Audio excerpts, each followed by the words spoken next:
Here's a segment from a recent Gun Talk radio episode. You can listen to all the Gun Talk radio podcasts however you tune in, or check out guntalk.com for more. All right, welcome back to Gun Talk. I'm Tom Gresham. If you want to call in, easy enough. Call me at 866-TALK-GUN or Tom Talk Gun. That will certainly get you in there. Now, if you want to start a bar fight among hunters, all you got to do is talk about the 6.5 Needmoore, or Creedmoor, of course, is the official term. It is that cartridge that people either love or hate, or love to hate. I don't know what it is. Well, no one knows more about this, honestly, than our next guest. John Snow is the shooting editor of Outdoor Life. And John, you were there at the very beginning. I mean, you were getting a rifle chamber for the 6.5 Creedmoor before it was even available to most people. Yeah, that's right. As soon as I saw the announcement, this was back in 2007, which hard to believe how long ago that is now. But I got all excited about it. It was kind of, the cartridges was sort of in the DNA of what we had been doing at Outdoor Life for a long time, and I certainly wanted to get my hands on one. And I had a Remington 700 Action that I sent off to Daryl Holland, and had him chamber that up for me before ammo was even available. Well, it's interesting you mentioned the DNA of Outdoor Life. You could go way back with Jim Carmichael and the 6.5 Panther, and which became the 260 Remington, and he was working with that many years ago, your predecessor there. And then this thing comes out, and I got to tell you, I was one of the people who looked at it and scratched my head. I'm going, okay, wait. We've had this 6.5 by 55 for 120 plus years, and that works really well. And I'm just looking at this and trying to figure out what it is. Don't you think a lot of people were just trying to find out what's the niche? Where's the gap that this fits? Well, yeah, I think what happens is that people sort of look at a stat list, a little spec list on a new cartridge, and they key in on a couple of things. They'll key in on muzzle velocity is the big one. So many people, and I'm guilty of this as well, kind of equate performance with velocity, and really to understand what the 6.5 Creedmoor was doing, you had to sort of take a look underneath the hood a little bit, and to appreciate what it was that DeMille in conjunction with Dave Emery were looking to accomplish with it. The 6.5 Creedmoor, and for those who don't know, it was built on the 30 TC case, right? That's correct. Okay. It is actually not a powerful cartridge. It's almost, you would just say, a low-powered 6.5 or 264 diameter bullet, which have been around for a long time, never caught on in the U.S. I mean, I've had 6.5 Remington Magnum, of all things. Talk about one that never went anywhere. And, of course, the 6.5 284 made a run at it, and it's still a good cartridge, but really didn't do so much. And you actually write about that Americans, other than the 7 mag, really have never taken to metric cartridges, have they? Yeah, for some reason there was just kind of an aversion, a reluctance, or whatever for people to kind of look at the metrics and take them seriously. And again, I think part of that, we've got to give credit to the wonderful 30 caliber rounds that we've had at our disposal, whether it's for hunting or more just general shooting purposes, that kind of scratched every itch that sort of an American shooter could need. And so for something to come in and dislodge it, it would really have to do something different. Exactly. We're talking with John Snow. He is the shooting editor of Outdoor Life. John, the 6.5 Creedmoor originally was designed for and adopted by those in the competition world. It was a competitive cartridge, a target cartridge. I mean, is that fair? Absolutely. It was sort of the brainchild of Dennis DeMille, who is, if you don't know, one of the most decorated long range across the course shooters in American history, and Dave Emery, who was the chief ballistician at the time at Hornady, and is really kind of the John Browning of cartridge design, in my opinion. I agree. And so the two of them were at Camp Perry, and Dennis DeMille was a little frustrated with the performance of his 6XC. And they had a little, BS session over some whiskey after one of the days. And Dave Emery asked Dennis to kind of sketch out everything he wanted in his ideal target cartridge. And he came up with about 7 bullet points, and those bullet points led to the 6.5 Creedmoor. All right, so it is a 2,700 feet per second, just ballpark it, not a fast cartridge.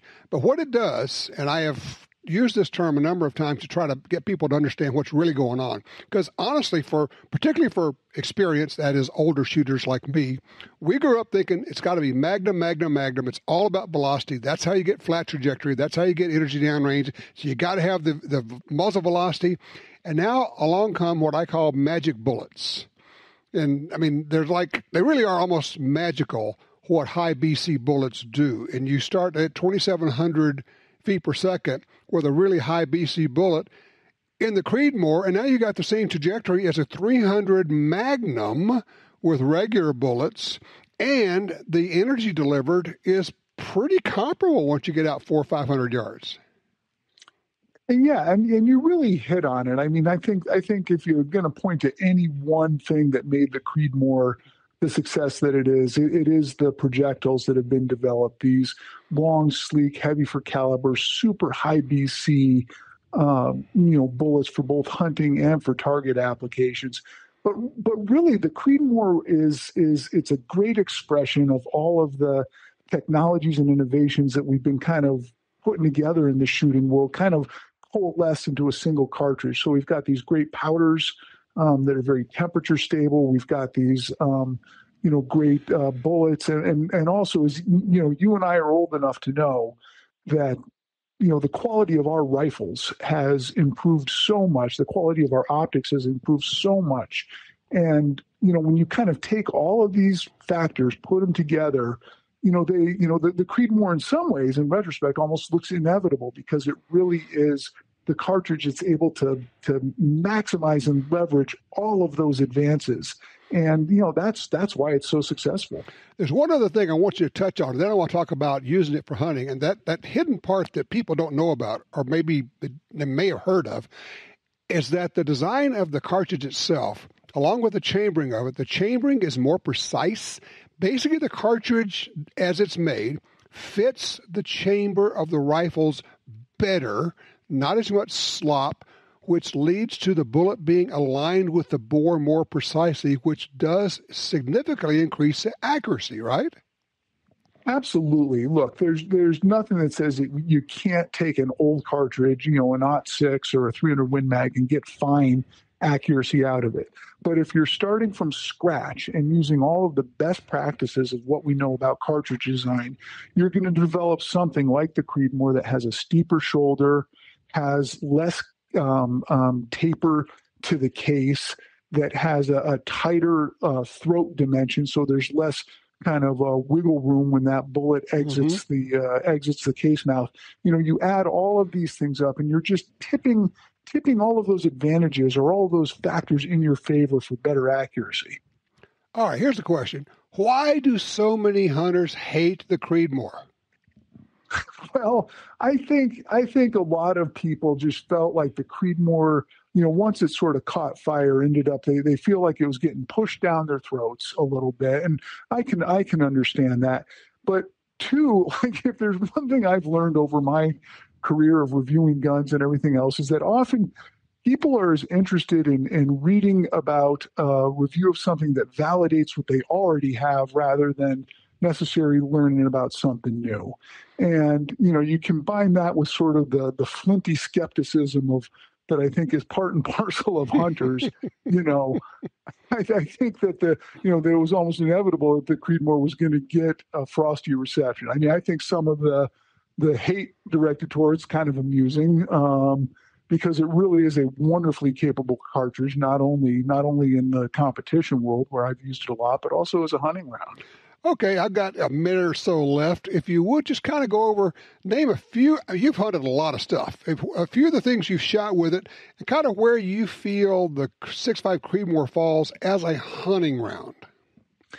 I think it is fully capable on big game. And, if you look at, if you look at the terminal ballistics, which I think is the least understood element of ballistics, internal, external, terminal ballistics, the way that the best premium hunting bullets behave, you get deep penetration, good expansion, and you put one of those through the chest of anything, and I've shot everything up to giant eland and lots of elk with it. It's gonna die. Is it the be all end all? Heck no.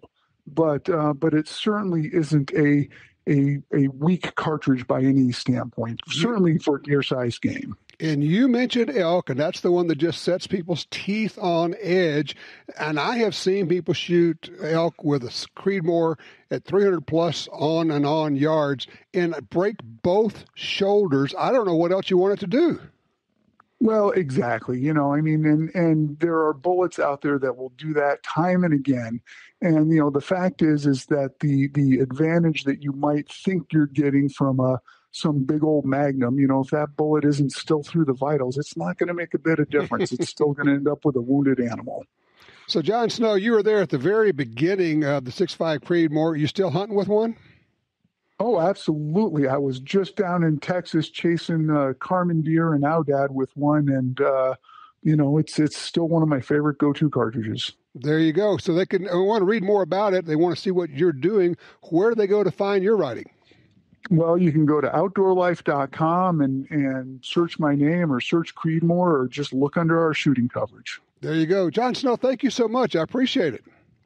Thank you. You bet. All right. Don't go far. Gun Talk will be right back.